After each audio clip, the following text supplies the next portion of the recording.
जय हिंद साथियों। आज के वीडियो में आपका स्वागत है और अपने यूट्यूब चैनल फार्मेसी विद आशीष पर आपका बहुत बहुत स्वागत है।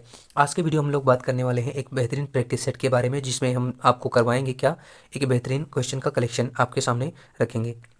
ठीक है, तो आज का पहला क्वेश्चन इसमें दिया गया है, ब्रिटिश स्टैंडर्ड टेस्ट जो है ophthalmic containers include all of the following test except. तो दोस्त बताना है ऑप्शन ए क्या है, रेजिस्टेंट फॉर ऑटोक्लेविंग, यानी कि ये जो रेजिस्टेंट होते हैं ये ऑटोक्लेविंग के लिए होते हैं। और बी क्या है, लाइट रेजिस्टेंट, यानी कि हल्का रेजिस्टेंस होता है। और सी क्या है, क्लोजर एफिशिएंसी, यानी कि क्लोजर एफिशिएंसी का होता है। या फिर गैस प्रेमेबिलिटी का होता है। तो दोस्त आगे वीडियो में आगे बढ़ने से पहले बता दें कि यदि आपने हमारा चैनल सब्सक्राइब नहीं किया है तो प्लीज़ डेली की जो है वीडियो हमारी आती रहती है, उसके लिए वीडियो को जो है फार्मेसी विद आशीष चैनल को आप सब्सक्राइब कर लीजिए और बेल आइकन को ऑल पर प्रेस कर लीजिए।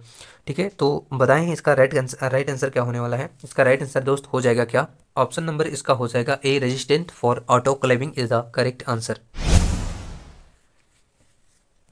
चलिए दोस्त अगला इसमें क्वेश्चन है क्या, फार्माकोपिया, ठीक है, give all the following information. ठीक है, तो फार्माकोपिया जो है गिव करती है, देती है all of the following information, dose या फिर सॉल्युबिलिटी की या फिर थेराप्यूटिक कैटेगरी की। ठीक है, थेराप्यूटिक कैटेगरी का मतलब कि अलग अलग कैटेगरी का जो है वो देती है, या फिर मैन्युफैक्चरिंग मेथड का देती है। तो दोस्त इसके लिए राइट आंसर क्या होने वाला है, ऑप्शन नंबर इसके लिए राइट हो जाएगा दोस्त, ऑप्शन नंबर डी। क्या, option number D, manufacturing method is the right answer. चलिए दोस्त अगले क्वेश्चन पे, तो इसमें लिखा है फार्माकोपिया इज अ बुक। जो फार्माकोपिया होती है ये कौन सी बुक होती है, क्या है, डिस्क्राइबिंग प्रिपरेशन ऑफ फार्मुलेशंस, या फिर डिस्क्राइबिंग डिस्पेंस टेक्निक्स, या फिर सी है ऑफ स्टैंडर्ड क्या है publishing by respective government agency, या फिर ऑल ऑफ द एबव, यानी कि ऑल द एबव, यानी कि इनमें से सभी। तो दोस्त इसके लिए राइट आंसर होने वाला है क्या, डी। क्या डी हो जाएगा इसके लिए राइट आंसर, यानी कि all the above is the right answer. का all the above is the right answer. चलिए दोस्त अगला इसमें क्वेश्चन दिया गया है, उससे पहले तो बता दें कि जो फाइलेरिसिस जो होता है, फाइलेरिसिस क्या, फाइलेरिसिस जो होता है वो कॉज्ड किसके द्वारा होता है, वेचुरिया बैंक्रॉफ्टी के द्वारा। किसके, वेचुरिया बैंक्रॉफ्टी, यानी कि फाइलेरिसिस किसके द्वारा, वेचुरिया बैंक्रॉफ्टी के द्वारा। तो दोस्त याद रखना ये क्वेश्चन बहुत ज़्यादा रिपीट होता है। तो अगला क्वेश्चन इसमें क्या है, which of the following is not a mode of transmission of AIDS. ठीक है, तो इससे बताना है कि क्या इसमें जो दिया गया है ये क्या करता है, ये क्या, कौन सा इसमें क्या पूछा गया है, not a mode of transmission of AIDS, यानी कि कौन सा ऐसा जो इसमें दिया गया है कि ये मोड नहीं है किसके ट्रांसमिशन का, किसके एड्स का। तो दोस्त सेक्सुअल कंटेंट है, या फिर किसका, ट्रांसफ्यूजन ऑफ इन्फेक्ट्स ब्लड है, इन्फेक्टेड ब्लड है, या फिर contact with infected towel and clothing के द्वारा, या फिर from infected mother and foetus के द्वारा। तो दोस्त जो एड्स जो है ये किसके द्वारा जो है नहीं होता है, ट्रांसमिशन जो है इसका नहीं है। तो दोस्त इसके लिए राइट आंसर हो जाएगा क्या, option number C, contact with infected towel या फिर क्लॉथिंग के द्वारा। ये क्या होते हैं, ब्लड के कंटेक्ट में नहीं आते हैं, इसलिए इनके छूने से कुछ नहीं होता है। ठीक है, इंटरनल बॉडी में जो भी छू जाएगा, ठीक है, कंटेंट हो जाए, कनेक्ट हो जाएगा, वो उसके एड्स के लक्षण आ जाएंगे, यानी कि ऑप्शन सी जो है इसका राइट आंसर हो जाएगा। केवल सी को छोड़कर और सारे से हो सकता है, सारे ऑप्शनों से। चलिए दोस्त अगला क्या है, ऑक्सीनेटिक क्या है, oxyntic cell secrete one of the following. Oxyntic जो सेल्स होती हैं secrete one of the following से। ठीक है, तो क्या है, पेप्सिनोजेन, या फिर हाइड्रोक्लोरिक, या फिर बाइकार्बोनेट, या फिर गैस्ट्रिन। तो दोस्त इसके लिए राइट आंसर क्या होने वाला है, इसके लिए राइट आंसर हो जाएगा ऑप्शन नंबर बी, क्या, HCl, यानी कि हाइड्रोक्लोरिक। ठीक है, तो जो बी है एकदम राइट आंसर हो जाएगा।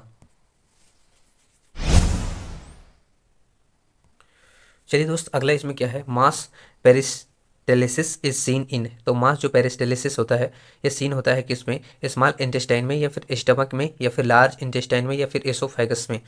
तो दोस्त जो मास्ट पेरिस्टेलिसिस होता है ये सीन किस में होता है दोस्त, ऑप्शन नंबर क्या हो जाएगा इसके लिए राइट। तो बताना है आपको, इसके लिए राइट आंसर हो जाएगा ऑप्शन नंबर बी, स्टमक। क्या, stomach is the right answer, यानी कि जो स्टमक हो एकदम एकदम राइट आंसर हो जाएगा।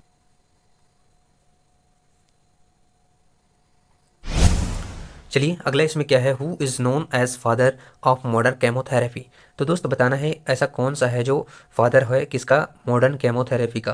तो मॉडर्न केमोथेरेपी का कौन सा है जो फादर है, पाउल क्या है, एरलिच है, या फिर लुइस पास्चर है, या फिर अलेक्जेंडर फ्लेमिंग है, या फिर डेमोगल है, क्या है, डेमोगल। तो देख इसका दोस्तों इसका राइट आंसर क्या होना है, इसका राइट आंसर हो जाएगा दोस्त option number A, Paul एरलिच is the right answer, Paul एरलिच is the right answer.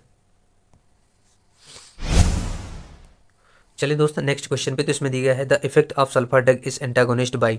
ठीक है, जो इफेक्ट होते हैं सल्फर ड्रग के एंटागोनिस्ट के द्वारा, तो बताना है PABA यानी कि पैरा अमीनो बेंजोइक एसिड, या फिर फॉलिक एसिड, या फिर सल्फोनिक एसिड, या फिर थियामीन। क्या? थियामीन। तो दोस्त इसके लिए राइट आंसर होने वाला है क्या? इसके लिए राइट आंसर हो जाएगा ऑप्शन नंबर क्या, A is the right answer. PABA is the right answer, जो सल्फर ड्रग एंटागोनिस्ट होता है। तो दोस्त इसके लिए ऑप्शन ए ही राइट हो जाएगा, तो option A is the right answer. चलें दोस्त नेक्स्ट क्वेश्चन पे, तो इसमें लिखा है hardening is one of the step in the preparation of catgut. It is done by soaking the ribbon obtained from the intestine in. तो बताना है ऑप्शन ए है पोटेशियम परमैंगनेट सॉल्यूशन, या फिर बी है पोटेशियम सल्फेट सॉल्यूशन, या फिर सी है क्रोमियम सॉल्ट सॉल्यूशन, या फिर डी है वैनेडियम सल्फेट सॉल्यूशन। तो दोस्त इसके लिए राइट आंसर क्या होने वाला है? इसके लिए राइट आंसर हो जाएगा C, chromium salt solution is the right answer. क्या? Chromium salt solution is the right answer. चलें अगले क्वेश्चन पे, क्या material used in the non absorbable क्या है सेचर इन। तो बताना है मटेरियल जो होता है यूज़ होता है किसमें, नॉन एब्जॉर्बल सेचर में। सिल्क है, लेनिन है, या फिर मेटल्स एंड एलॉय है, या फिर ऑल ऑफ द एबव है। तो दोस्त इसके लिए राइट आंसर क्या होने वाला है? इसके लिए राइट आंसर हो जाएगा ऑप्शन नंबर ए, क्या silk is the right answer. क्या silk is the right answer. चलें दोस्त अगला इसमें क्वेश्चन दिया गया है children from slum area developed. ठीक है, immunity to a variety of disease for more quickly than those children from क्या है एफ्लुएंट एरिया ड्यू टू। तो पूछा गया है चिल्ड्रेन होते हैं जो क्या करते हैं, जो स्लम एरिया डेवलप्ड होते हैं। ठीक है, इम्यूनिटी टू वैरायटी यानी कि इस इम्यूनिटी में वैरायटी में, ठीक है, ये डिजीज़ इसकी जो बीमारी होती है मोर क्विकली यानी कि ज़्यादा तेज क्या करती है चिल्ड्रेन में, फ्रॉम अफ्लुएटेड एरिया ड्यू टू यानी कि किस एरिया में जो है ये होती है, किस एरिया के कारण होती है। ठीक है, जो कि चिल्ड्रन के लिए क्विकली होती है डिजीज बीमारी को पैदावारी के लिए। ठीक है, तो बताना है बीमारों के पनपने के लिए। ठीक है, इम्यूनिटी को भी डेवलप होने देती है। तो फ्रीक्वेंट क्लिनिकल इन्फेक्शन, या फिर फ्रीक्वेंट सब क्लिनिकल इन्फेक्शन, या फिर क्या है इनएडिक्वेट आर्टिफिशियल इम्यूनाइजेशन शेड्यूल, या फिर डी है क्या एक्वायर्ड पैसिव इम्यूनाइजेशन। ठीक है, एक्वायर्ड पैसिव इम्यूनाइजेशन। ठीक, इसके लिए राइट आंसर क्या हो जाएगा? ऑप्शन नंबर बी इसके लिए राइट आंसर हो जाएगा। तो फ्रीक्वेंट सब क्लिनिकल इन्फेक्शन जो है इसके लिए एकदम राइट आंसर हो जाएगा। चलें नेक्स्ट क्वेश्चन पे, तो इसमें पूछा गया है न्यू बोर्न बेबीज यानी कि जो नया बच्चा जन्मजात बच्चा होगा, so high resistance to chicken pox due to. ठीक है, जो उसमें सो जो होते हैं हाई रेजिस्टेंट चिकन पॉक्स के, किसके कारण? Naturally acquired active immunization. ठीक है, नेचुरली जो है एक्वायर्ड होता है एक्टिव इम्यूनाइजेशन, या फिर बी है आर्टिफिशियली स्टिमुलेटेड एक्टिव इम्यूनाइजेशन, या फिर सी है नेचुरली स्टिमुलेटेड क्या है स्टिमुलेटेड पैसिव इम्यूनाइजेशन, या फिर डी है आर्टिफिशियली स्टिमुलेटेड पैसिव इम्यूनाइजेशन। ठीक है, तो इसके लिए राइट आंसर क्या होने वाला है? तो ऑप्शन हो जाएगा ए, क्या naturally acquired active immunisation is the right answer. क्या naturally acquired active immunisation is the right answer. चलिए दोस्तों अगला इसमें क्वेश्चन क्या दिया गया है, the following is a major relay session for sensory impulse. तो बताना है मेडुला, या फिर पोन्स, या फिर सेरेबेलम, या फिर थैलेमस। तो जो मेजर रिले से स्टेशन होता है किसका? सेंसरी का इम्पल्स का। तो बताना है मेडुला ओब्लंगेटा होता है, या फिर पोन्स होते हैं, फिर सेरिबेलम होता है, या फिर थैलेमस होता है। तो दोस्त सेंसरी का जो होता है क्या स्टेशन, तो वो कौन सा होता है? वो होता है दोस्त ऑप्शन नंबर डी, क्या थैलेमस होता है। क्या हाइपोथैलेमस होता है। तो ऑप्शन डी जो है इसका राइट आंसर हो जाएगा। चलें दोस्त अगले क्वेश्चन पे, तो इसमें लिखा है फीडिंग इज ग्रेजुएटेड क्या है क्या है regulated by centre in the. तो बताना है फीलिंग जो होती है वो फीडिंग जो होती है रेगुलेट होती है किसके द्वारा? सेरिबेलर कॉर्टेक्स के द्वारा, या फिर थैलेमस के द्वारा, या फिर हाइपोथैलेमस के द्वारा, या फिर सेरिबेलम के द्वारा। तो दोस्त इसके लिए राइट आंसर हो जाएगा ऑप्शन नंबर सी, हाइपोथैलेमस के द्वारा। किसके? हाइपोथैलेमस के द्वारा। चलिए दोस्त अगला इसमें क्वेश्चन क्या है, which of the following antacid, ठीक है, हैज़ लैक्सेटिव एक्शन आल्सो। ठीक है, लैक्सेटिव जो एक्शन होता है वो है, तो एल्युमिनियम हाइड्रोक्साइड है, या फिर मैग्नीशियम हाइड्रोक्साइड है, या फिर कैल्शियम कार्बोनेट है, या फिर सोडियम बाइकार्बोनेट है। तो दोस्त इसके लिए राइट आंसर क्या होने वाला है? इसके लिए राइट आंसर होने वाला है option number A, aluminium hydroxide. क्या? Aluminium hydroxide.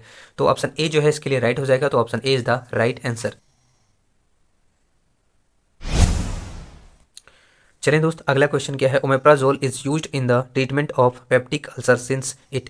तो ओमेप्राजोल जो होता है ये यूज किया जाता है किसमें, ट्रीटमेंट में, पेप्टिक अल्सर सिंस में। तो बताना है पेप्टिक अल्सर में, since it increase in secretion of mucus में, या फिर H2 रिसेप्टर एंटागोनिस्ट में, या फिर H1 एंटागोनिस्ट में, या फिर इज प्रोटॉन पंप इनहिबिटर में। तो दोस्त इसके लिए राइट आंसर क्या हो जाएगा, ऑप्शन नंबर डी जो है इसके लिए राइट हो जाएगा, यानी कि इस जो प्रोटॉन पंप इनहिबिटर है इसके लिए राइट आंसर हो जाएगा। तो option D is the right answer.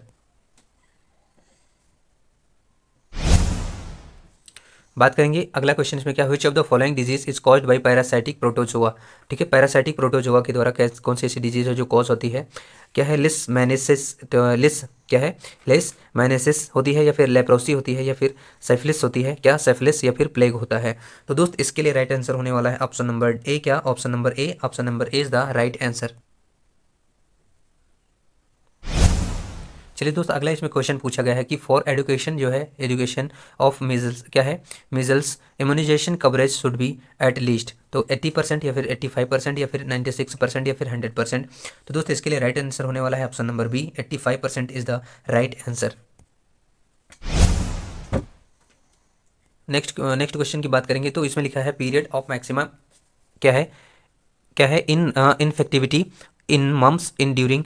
तो बताना है कि जो पीरियड होता है किसका मैक्सिमम इन्फेक्टिविटी का, किसके मम्स का, तो वो किसके दौरान होता है, इंक्लूबेशन पीरियड के दौरान, या फिर ऑनसेट ऑफ स्वेलिंग के दौरान, या फिर ऑप्शन सी में दिया गया आफ्टर स्वेलिंग अफेयर्स के दौरान, या फिर प्रोड्रोमल क्या है, प्रोड्रोमल पीरियड के दौरान। तो दोस्त इसका राइट आंसर क्या होने वाला है, इसका राइट आंसर हो जाएगा ऑप्शन नंबर ए, इंक्लूबेशन पीरियड जो होता है इसके दौरान जो इन्फेक्टिविटी होती है ये जो है मैक्सिमम जो है पीरियड इन्फेक्टिविटी इंक्लूबेशन पीरियड के दौरान हो जाती है। तो ऑप्शन ए जो है इसका राइट आंसर हो जाएगा। चलिए दोस्त, नेक्स्ट क्वेश्चन पे तो इसमें पूछा गया है जो major epidemic of influenza occur intervals of. तो बताना है जो मेजर एपिडेमिक इन्फ्लुएंजा होते हैं वो पाए जाते हैं इनका इंटरवल जो होता है वो कितना होता है। पूछा 1 ईयर होता है, या फिर 2 से 3 ईयर होता है यानी कि 2 से 3 साल होता है, या फिर 10 to 15 ईयर होता है यानी कि 10 से 15 साल होता है, या फिर डी क्या है 20 से 25 साल होता है। तो दोस्त इसके लिए राइट आंसर क्या होने वाला है, इसके लिए राइट आंसर होने वाला है आपका ऑप्शन नंबर क्या, ऑप्शन नंबर बी, 2 से 3 साल जो होता है। तो ऑप्शन नंबर बी जो है इसका इंटरवल पीरियड होता है। तो ऑप्शन बी जो है इसका एकदम राइट आंसर हो जाएगा। तो चलिए ठीक है दोस्त, और यहीं तक आज का लास्ट ये क्वेश्चन था। ठीक है, तो जिन लोगों ने अभी चैनल को सब्सक्राइब नहीं किया है और डेली जो है प्रैक्टिस सेट लगाना चाहते हैं और फार्मेसी एग्जाम की या फिर तैयारी कर रहे हैं, तो उन लोगों से मेरा निवेदन है कि आप जो है फार्मेसी विद आशीष चैनल को, अपने यूट्यूब चैनल को फार्मेसी विद आशीष चैनल को सब्सक्राइब कर लीजिएगा, बेल आइकन को ऑल पे प्रेस कर लीजिएगा, ताकि जो डेली के डेली वीडियो मैं अपलोड करता हूँ आप तक जरूर पहुँचे और आपकी तैयारी जो है ज़रूर से ज़रूर मजबूत हो जाएगी। इसी आशा के साथ में आज के वीडियो से लेते हैं विदा, मिलेंगे नेक्स्ट वीडियो में, तब तक के लिए जय हिंद, जय भारत।